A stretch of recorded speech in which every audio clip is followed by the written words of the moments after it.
ਕਹਿੰਦੇ ਐਨੀ remedy for ਹਿਕਅਪਸ ਕਹਿੰਦੇ ਹਿਚਕੀਆਂ ਤਾਂ ਉਹਨਾਂ ਨੂੰ ਆਉਂਦੀਆਂ ਆ ਜਿਨ੍ਹਾਂ ਨੂੰ ਕੋਈ ਯਾਦ ਕਰਦਾ ਆ। ਸੋ ਤੁਹਾਨੂੰ ਯਾਦ ਕਰਨ ਵਾਲੇ ਬਹੁਤ ਆ ਮੈਨੂੰ ਲੱਗਦਾ ਹੈ ਨਾ, ਤਾਂ ਕਰਕੇ ਤੁਹਾਡੀਆਂ ਹਿਚਕੀਆਂ ਨਹੀਂ ਬੰਦ ਹੁੰਦੀਆਂ।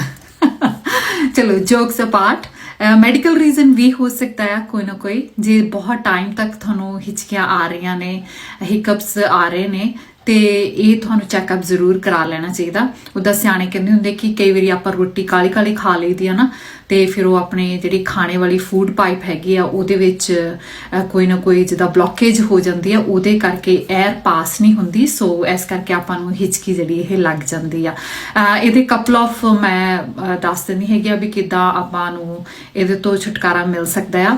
ਤੇ ਸਿਆਣੇ ਕਹਿੰਦੇ ਹੁੰਦੇ ਸੀਗੇ ਜਦੋਂ ਹਿਚਕੀ ਲੱਗੇ ਨਾ, ਜ਼ੋਰ ਦੀ ਜਾ ਕੇ ਉਹਨੂੰ ਇੱਕਦਮ ਡਰਾਉਣਾ, ਜਿੱਦਾਂ ਵਾਹ ਕਰਨਾ ਜਾਂ ਦਬਕਾ ਮਾਰਨਾ, ਓਏ ਤੂੰ ਹਟਦਾ ਨਹੀਂ।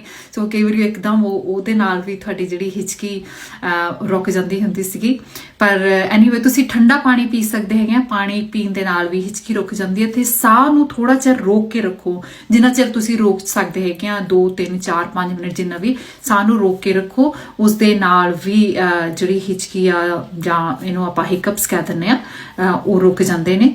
ਜਿੱਦਾਂ ਤੁਸੀਂ ਕਈ ਵਾਰੀ ਜੇ ਉੱਦਾਂ ਸਾਹ ਨਹੀਂ ਰੋਕ ਸਕਦੇ, ਨੱਕ ਨੂੰ ਫੜ ਕੇ ਤੇ ਫਿਰ ਤੁਸੀਂ ਜਿੱਦਾਂ ਆਪਾਂ ਬਲੂਨ ਦੇ ਵਿੱਚ ਹਵਾ ਨਹੀਂ ਭਰਦੇ ਹੈਗੇ, ਨੱਕ ਨੂੰ ਏਦਾਂ ਫੜ ਕੇ ਇੱਦਾਂ ਕਰਨ ਦੇ ਨਾਲ ਵੀ ਜਿਹੜੀ ਇਹ ਹਿਚਕੀ ਬੰਦ ਹੋ ਜਾਂਦੀ। ਸੋ ਫਿਊ ਟਿਪਸ ਹੈਗੀਆਂ, ਜ਼ਰੂਰ ਟਰਾਈ ਕਰਕੇ ਦੇਖ ਲਿਓ। ਜੇ ਨਾ ਆਰਾਮ ਆਵੇ ਤੁਹਾਨੂੰ ਇਹਨਾਂ ਚੀਜ਼ਾਂ ਦੇ ਨਾਲ, ਜਿਹੜੀ ਤੁਹਾਡੀ ਹਿਚਕੀ ਆ ਉਹ ਜ਼ਿਆਦਾ ਟਾਈਮ ਤੱਕ ਰਹਿ ਰਹੀ ਆ, ਸੋ ਇਹਦਾ ਮਤਲਬ ਕਿ ਤੁਹਾਨੂੰ ਆਪਣਾ ਚੈੱਕਅਪ ਜ਼ਰੂਰ ਕਰਵਾਉਣਾ ਚਾਹੀਦਾ ਆ। ਹੋਪ ਤੁਹਾਡੇ ਕੰਮ ਆ ਸਕਣ ਇਹ ਟਿਪਸ।